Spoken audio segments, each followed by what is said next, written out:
What's up, guys? Foxwolf here, and today, guys, I still smell like I still have suntan screen on my skin right now, even after taking a shower for a long time. Might as well have to go back in again. Ever since I went to the beach this morning, well, 3 o'clock in the afternoon, left at 5, make that 6.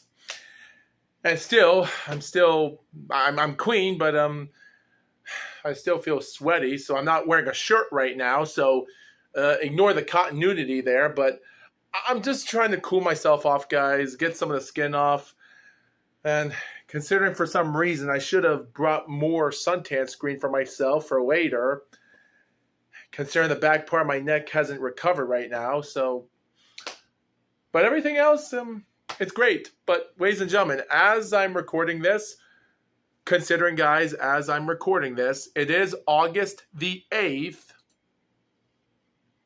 Yes, August the 8th. And guys, I'm already trying to prepare to record my 5th and final part of the Road to Undisputed Minimum Weight Championship tomorrow, or maybe Sunday, which is the final chapter. So as I'm recording this, guys, and it's only next week on the 14th is when I'm uploading this, guys, here's my announcements. So, guys, Mizuki Hiruda and Nick Ball are the only two champions that are fighting for gold this month. So, what are we going to get ourselves into the following days when this all happens? Now, to be honest, guys, I've already recorded so much episodes. And by the way, guys, something happened to my editor thing at the time that was almost like Microsoft Clip Champ.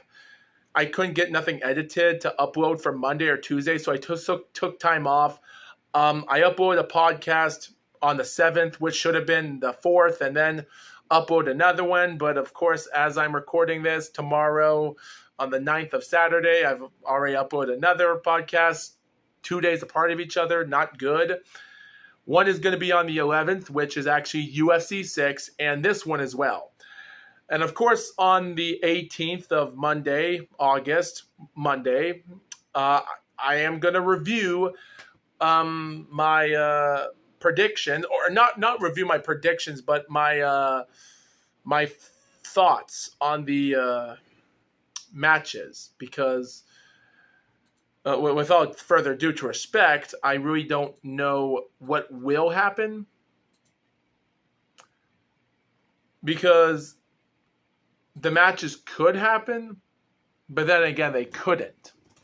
Also, on August the 13th, as I'm recording this, Saudi Arabia is still on the line for the quarterfinals for the WBC Grand Prix. So we're going to see how that goes. But there won't be a lot of information for me to talk about much about that. But of course, guys, in the U.S., we already do have our... we already have the Chumash Casino in Santa Ynez, California on USA UFC Fight Pass. Like said, Mizuki Hiruda will defend her WBO World Super Flyweight title against Naomi Cardenas Gomez, 2 undefeated fighters, and 1 from Mexico. Mizuki is from Japan, #1 rated pound-for-pound fighter in the Super Flyweight. She's defended out this belt a good amount of times in her last few years now, so she's going broke for 3 right now, if she can recover from this fight, because she's defended the belt 4 times, and this is her 5th time, so depending on how many more times she's going to defend it, because I don't know if we're going to see Undisputed with her. I would like to see her go up pound for pound in the next weight class and fight against Trinerka Johnson or Dina Thorslund, because I think she's more of a better match to fight with any of those girls.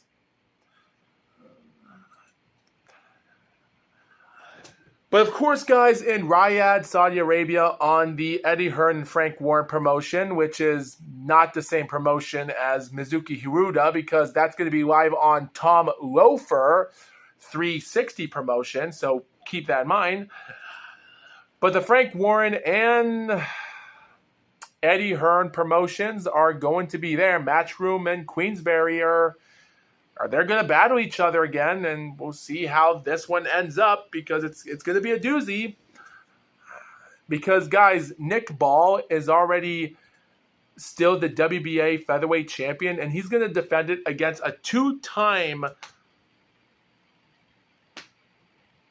Australian kangaroo that's been bouncing away from 2 title fights against Naoya Inoue last year in 2024 and failed to do it in January, which is hard enough.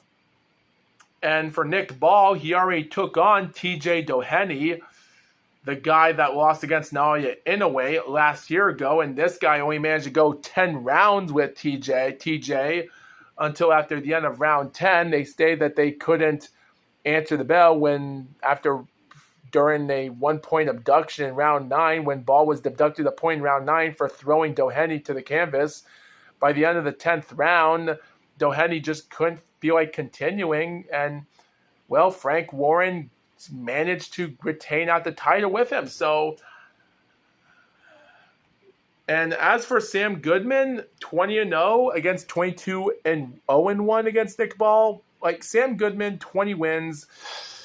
He has to get something done here quickly before it's too late. And even though Moses Atama and Dillian White are going to be fighting, and guys, I will say though, Dillian White's body is pretty amazing for what he's doing. It's pretty interesting looking at his body and what he's been doing for the past years right now. It's pretty decent. But does he have what it takes to go for this win easily? I don't know, and I don't know if there's going to be a chance. Like, he's still an old fighter.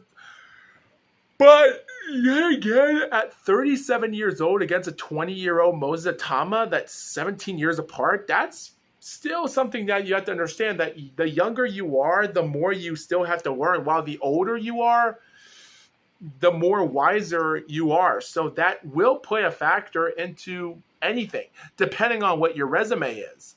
Like, Mike Balogun didn't have much of a resume except his win against Tommy Morrison's son, Trey Lippe. And that was a shocking fluke win. But, guys, I think with all due to respect, it's going to be different because I think we have to understand that the level of this, because, like, Moses Atama has defeated good title contenders such as Marius Wash in December against Dempsey McKean, and now, well, of course, Mike Balogun in May. So it's going to be interesting to see what Dillian White has in store for him, because it's going to be a fight nonetheless. Phil Pergovich, he has to recover somehow if he has to beat David Adelaide. Ever since David Adelaide had his controversial fight in the month of April against the one and only Jamie Shikeva, due to that controversial fight where a referee came on, and for some dumb reason, the referee told them to break, and David threw an illegal punch that brought the opponent down. And yeah, so we got to be careful what David Adelaide does, because this is not something you would like to see in boxing. And him being ranked number 28 while Hrgovic is number 15, one of these two guys are going to lose their second fight, and it's going to be tough.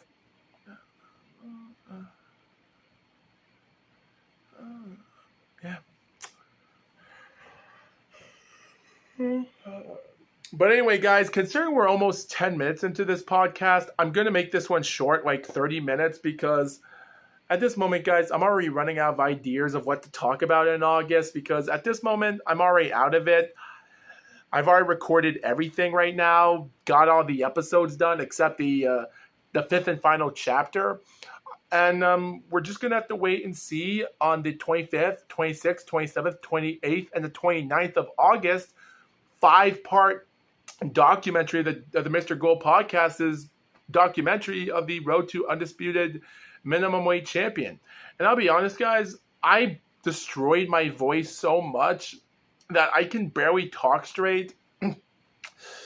And to be honest, guys, it was so hard for me to actually pick out names over and over again, talking about fighters and their titles and worrying too much about my phone turning off by itself because I run out of gigabytes when my phone stops recording because it reaches its limit of full storage. So, and that happens to my computer sometimes when it stops recording because depending on how many gigabytes you have, there's a lot of storages you have to keep, but man, it's a pain in the butt that you have to delete videos and try to find USB drives to save. But yeah, again, are we going to keep them forever? But the thing is, that's what I'm trying to find out. It's pretty tough. So I think it's probably for the best for me to record this short video for the heck of it, and we'll see what happens. But to be honest, guys, there's not a lot of crazy stuff is going to happen. Just talking about what I'm going to do and what's going to happen. And because, guys, on the 18th of August and the 21st of August, well, the 18th of August is going to be interesting for me talking about the title fights with Nick Ball, Sam Goodman, and the Tatama and White fight, and Mizuki Hiruda. So I might get a good hour of podcast on that. On the 21st, we're just going to have to wait and see because at this moment, I've recorded so much stuff that at this moment, I'm already, guys, I'm already going to take a long hiatus from podcasts for YouTube of podcasts because at this moment, my voice is just done with because I've recorded so much and it's hard to get that attention when you destroy your body because, guys, I've destroyed my body for over 8 years.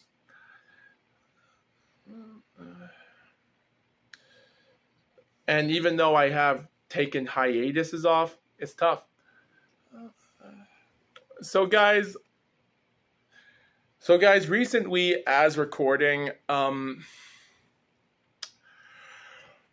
so guys, there was actually a YouTuber online named Fight Frame, and he just uploaded a video like 9 hours ago titled Usyk versus Parker is off. And this was uploaded in the morning of the 8th, August the 8th in the morning. Well, it was actually during the afternoon, the start of 12 or 1 p.m. So, and he already titled the video Usyk versus Parker is off. And it shows that Turki Al-Sheikh is not interested in the Parker and Usyk fight, which now makes this just more hard for me to understand if Usyk should even continue boxing. Even Lawrence O'Colly made a statement saying that he wants Usyk to just vacate his titles because he doesn't want to fight against Agit Kabayel unless the WBC title is on the line, which doesn't make sense because if you fight against Agit Kabayel and you win, you still have a good chance for a WBC, so you should just take the fight. Yes, getting awarded the belt even outside of the ring and not deserving is not a good idea.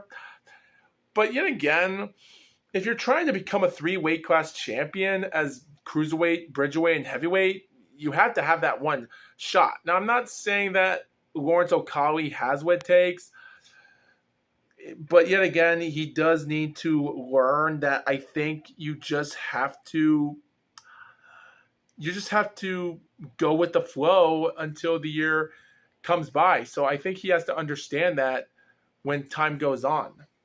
And guys, speaking about Lawrence O'Colly, well, surprisingly, guys, he is actually, as we're speaking, guys, yesterday on August the 7th, the IBF rankings have been updated. Now, guys, I'm done with talking about the updated rankings, but trying to waste time ending this podcast in 30 minutes, so I might as well waste some time talking about this.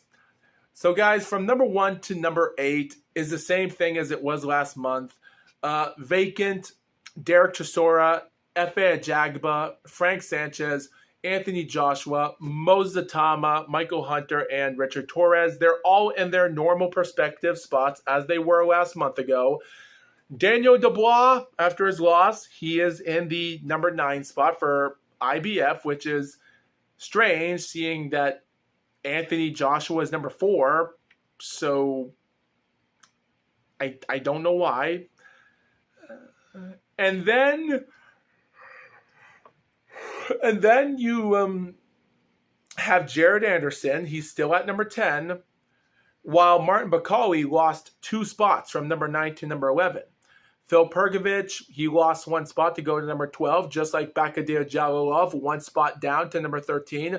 Peter Kadiru, number 14, 1 spot lost. Gildo Vianello was number 14 last month, and he was out of the rankings. So who's number 15? Well, Lawrence O'Cauley manages to keep his number 15 spot, so he's in a contention of IBF. And considering he's ranked still in the rankings, even as number 4 in the WBO and still at number 1 in the WBC, so I think he can take it easy because Lawrence O'Cauley is in a comfortable situation that if he can get a lucky break in boxing, depending on how controversial his last fight was, who knows? Because at the end of the day, I really can't say it's going to be worth it, but who knows? But guys, and to be honest, guys, I don't know when the WBC rankings will be up. Who knows when they'll be updated? And by the way, guys, I'm sure the WBO rankings are going to be released around the time during Friday, as I've already uploaded my last podcast, but maybe I'll do that on Saturday the 23rd just to end the rankings, because at that moment, I'm already done talking about the rankings of boxing. And to be honest, guys, I'm just tired of talking so much about stuff that makes no sense. Such as talking about how many names I had to name in the minimum weight because it was hard for me to name fighters from Mexico or Latin America. Because guys, no offense, but Latin American people are the hardest names I can ever not understand. And even the African names, such as South African names and other area names, are so hard that I don't even know how to pronounce their names properly. And you're going to see a lot of botches of me talking about them in the road to undisputed minimum weight, because that's all you get. You don't get Americans. You just get barely Africans, Latin Americans, and Asians in that division. And pretty much it's really tough to look at it because guys, when I look up the minimum weight division and try to understand how many champions there are in America,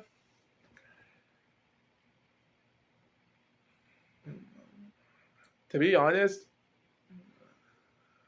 it's hard.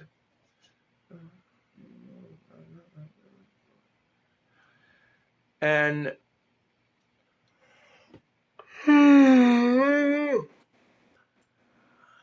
because, guys, it's the most hardest thing for me to look at because there's just so much.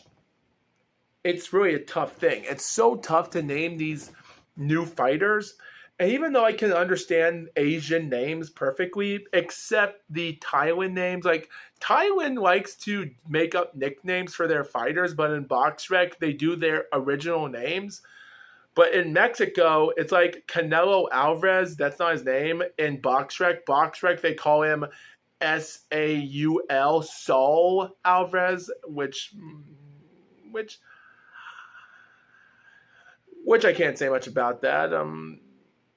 And as for America, guys, the only time a person came on is trying to win any title in a division was technically, I really don't know because technically, guys, like, guys, to be honest, someone said, like, guys, it seemed like Daniel Valderas, I think that was his name. I don't know. Maybe it was. I think it was. Was he champ? No, wait, he was champion at that time. Oh, wait a minute. Okay, no. It can't be. I'm trying to see who was the person because there's a person from some country that was. No, it can't be WBC. No. No. Your love. It's not love. It's not love. Yeah, to be honest, this one's a really tough. Man, this one's really tough, actually. It seems like was it Renee Mark? No. Wait, I'm trying to look up a name because there's a guy that was a resident in the USA, but technically he was born in the Latin American area. So it can't be that. Wait, was it WBC Oswaldo Nova? No, it can't be. No. Is it? No, it can't be the IBF. Can it be the IBF? Wait a minute. Is it Carlos Leone? Carlos Leone. Carlos. Carlos Licona. Yeah, guys, I did mention this on the IBF. Carlos Licona lives in Westminster, California, USA, but born in Mexico City of Distrito Federal, Mexico. But consider they say that he represents the USA as nationality on BoxRec, depending on who you ask. But they said that he was actually the first, as an American citizen at the time, to actually become champion in the minimum weight in America. Okay, well, that's pretty interesting, but still, does it mean anything? Depending on how many Americans are going to fight for that dough to be in the division. Like, guys, Oscar Collazo. The thing is, guys, what makes this interesting is that, guys, Oscar Collazo is in Puerto Rico. He is a Puerto Rican citizen. But he was originally born in Newark, New Jersey, USA. And now he's dominating this competition like it's nothing.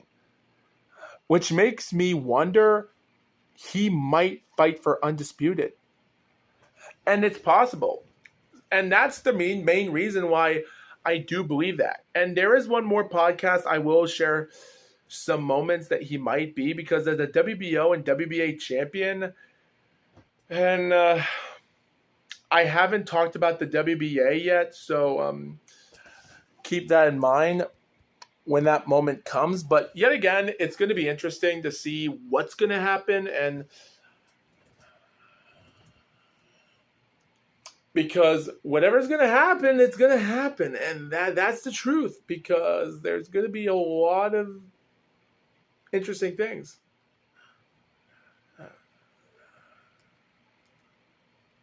But yet again, guys, I really can't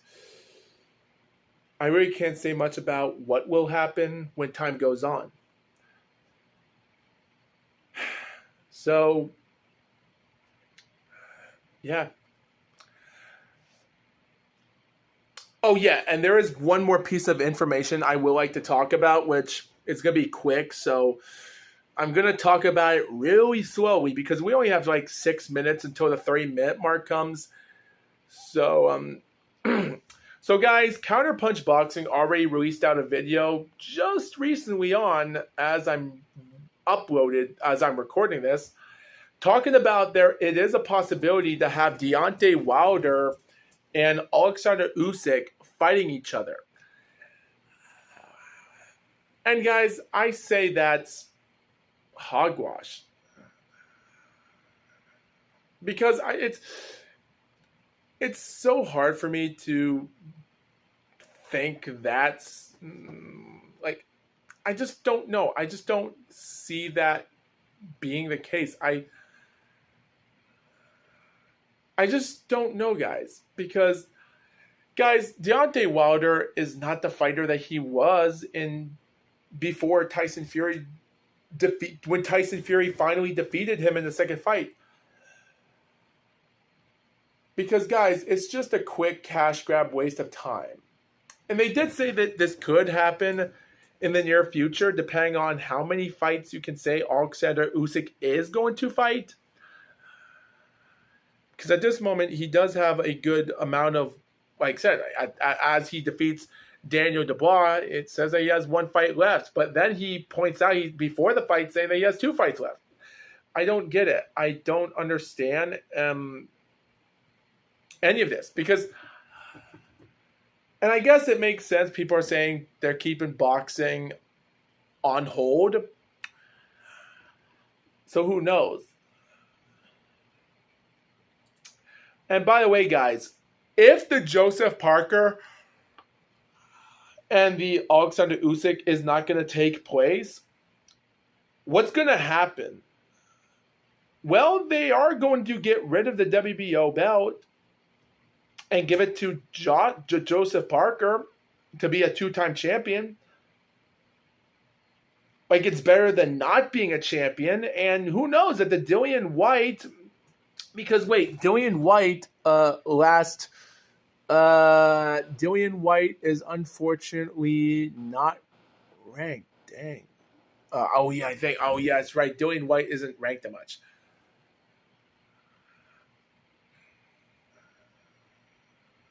I forgot.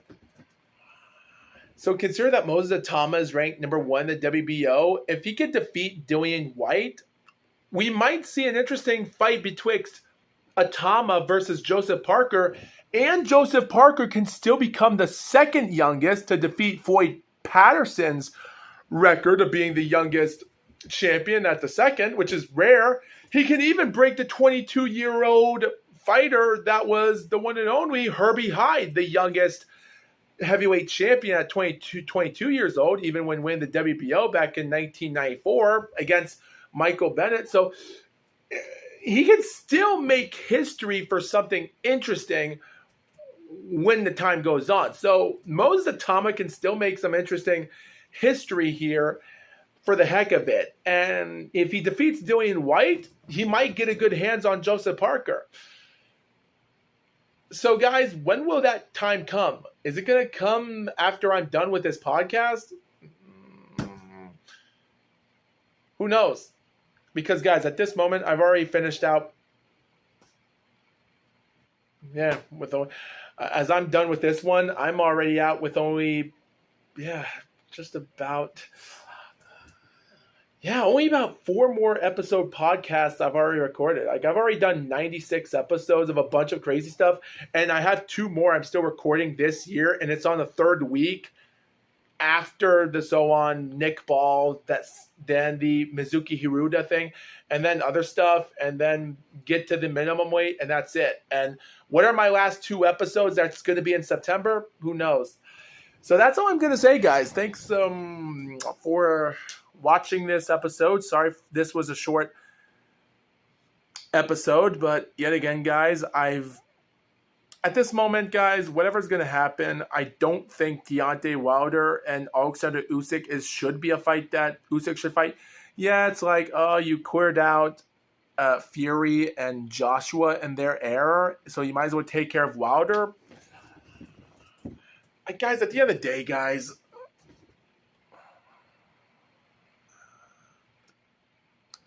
the thing is, guys, Alexander Usyk, this is what I think of Alexander Usyk. Alexander Usyk, defense, Joshua. Dubois, defense. He defends 2 more times against Fury, and now Dubois, 2. He's already defended his heavyweight title 5 times. That's like Rocky Marciano defending his title 6 times. If Usyk does defend it for a 6th time or so against anyone, I would just say call it quits. Like, guys, 25-0 undefeated is better than 50-0, and that's all I have to say about Alexander Usyk. Just fight 1 more next year and just call it quits at 39 years old. And that's it. Arresting my case. And that's all I have to say with this episode. So thank you for watching, and see you next time.